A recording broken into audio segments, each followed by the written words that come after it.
I'll read you some of the questions from the Big Five aspect scale, and that'll give you kind of an initial rule of thumb estimate about whether or not you're agreeable or disagreeable. And so here are some of the questions. Imagine that you're answering these for yourself on a scale from 1 to 5, strongly disagree to strongly agree.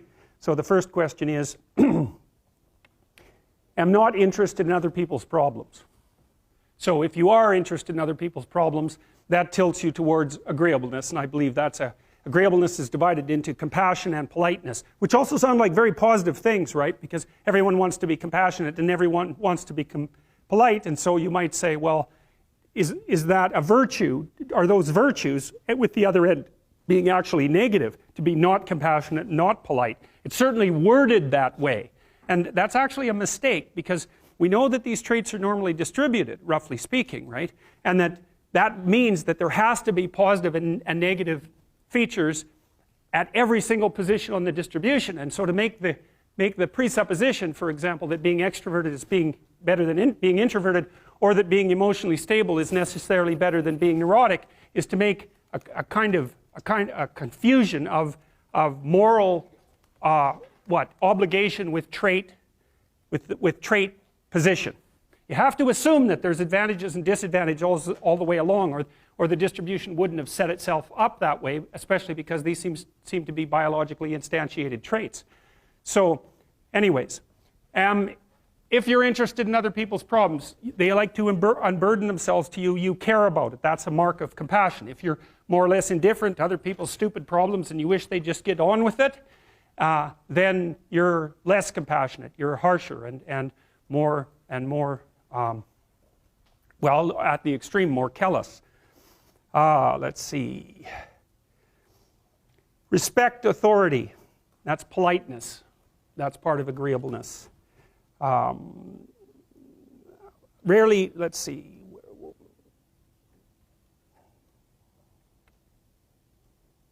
Feel others' emotions. Compassion. Inquire about others' well-being. Compassion.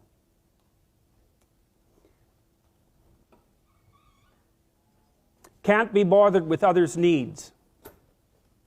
Take advantage of others. That's disagreeable, obviously. Sympathize with others' feelings. Avoid imposing my will on others. Wait for others to lead the way.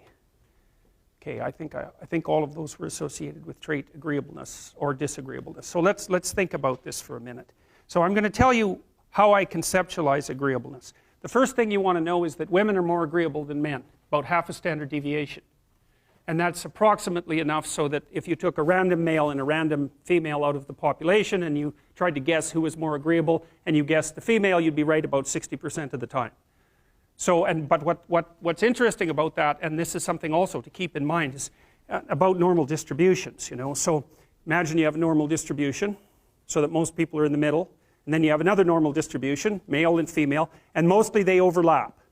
But you see out here and out here, they don't overlap at all. And so even though on average men and women aren't that much different in terms of their levels of agreeableness by the group, if you go out and you look at the extremes, they're very different. So all of the most agreeable people are women, and all of the most disagreeable people are men. And the thing is, the extremes are often what matter rather than what's in the middle. And so one of the ways that's reflected in society, by the way, is there's way more men in prison. And the best personality predictor of being imprisoned is to be low in agreeableness. It makes you callous. Now you might think, well, what's the opposite of compassion and politeness? And the answer to that is, I think it's best sort of conceptualized as a trading game. So let's say that we're going to play repeated trading games. And if you're very agreeable, then you're going to bargain harder on my behalf than you're going to bargain on your own behalf. Whereas if you're very disagreeable, you're going to do the reverse. You're going to think, I'm in this trading game for me, and you're going to take care of your own interests. Where an agreeable person is going to say, no, at best this is, at worst this has to be 50-50, but I'd like to help you every way I can. Okay, now so you kind of understand that. Now the advantage to being agreeable then is that you're good in teams and you're very much likely to give other people credit. The downside of being agreeable is that you're not very good at putting forward your own interests. And so one of the things that predicts salary across time, for example, is agreeableness, and it predicts it negatively. And so it's part of the reason why women get paid less than men. And this is something for the women in the class to really listen to. Because how you get paid across time depends on a very large number of things, right? It depends on your skills and your abilities and your position and your social network and all of that. But the other thing it depends on is whether or not you actually go ask for money. Or maybe that you don't even ask. Because actually you don't ask for money. You tell people that you need to be paid more or something they don't like will happen. And I don't mean as a threat. I mean that you have to be willing, when you're negotiating, to have an alternative. You go talk to your boss who isn't going to give you money because everyone wants money, right? It's a competitive game. You're going to have to go there and say, look, here's what I do. Here's why it's useful. Here's why you have to give me more money. And this is my opportunities if you don't. And then you're not taking your boss's money anyways, because it's very frequently the case that he's working for a whopping big company.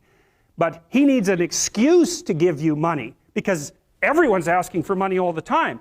And so you have to put your case forward powerfully and disagreeably. Now, you don't want to do it too disagreeably because then he's going to think that you're a son of a bitch and maybe he's not going to give you anything and maybe you'll get fired for being mouthy and all of that. And that certainly happens to people who are too disagreeable. You got to get the balance right.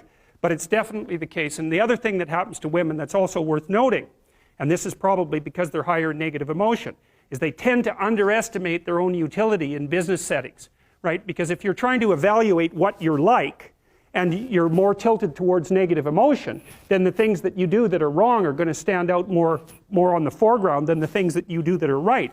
So if you go into a negotiation and you're uncertain already because you have self-doubts, and then you're agreeable in the negotiation, what's going to happen is that you're not going to win as often.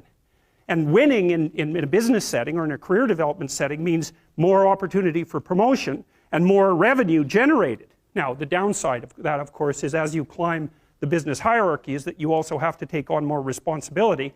And that responsibility is sometimes unpleasant as well, especially to people who are agreeable, because you're not necessarily liked if you're in a position of authority. And agreeable people really like to be liked. It's their primary motivator because they're concerned about the maintenance, I would say, of intimate, positive relationships. And that also makes them conflict avoidant. Okay, so now you guys can think about this, but I'll tell you why I think the personality differences between men and women exist. Now, these are speculative hypotheses, but they're reasonably well documented by the relevant literature. So let's think about it. The first thing we might think about is, what's the difference between men and women? Well, how do they differ? Well, the first thing we might observe is that if you look at personality differences between prepubescent boys and girls, they're not very large. Boys and girls don't differ in terms of their trait neuroticism, for example. What happens is that when puberty kicks in, women's trait neuroticism rises, and it stays higher than men for the rest of their life. And this is why you see this reflected in the different kinds of psychopathology that beset the two sexes. So men are overrepresented in alcoholism, drug abuse, antisocial personality, and a host of learning disorders, as well as attention deficit disorder. And women are overrepresented in depression and anxiety, primarily. That seems to be tightly associated with higher levels of trait neuroticism, because maybe it's, if you're at the 95th percentile or higher, let's say, in trait neuroticism, there isn't much difference between that and being somewhat prone to depression and anxiety.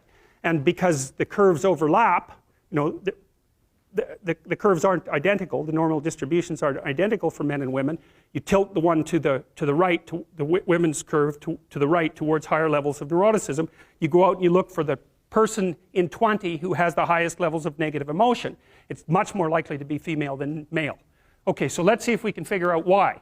So I'm going to tell you some things, basic differences between men and women, and you can tell me what you think about it if you agree or disagree. Okay, first, size differential emerges between men and women at puberty, right? Because boys and girls are roughly the same size and roughly the same strength, but men get bigger at puberty when the testosterone kicks in, and more importantly, not only do they get taller and heavier, but their upper body strength is much higher. And that's a real issue for combat, because human beings punch. There's other animals that do that. Kangaroos do that too, eh? So we're not the only people that punch, but we have clubs on the ends of our arms. And so that's how we defend ourselves.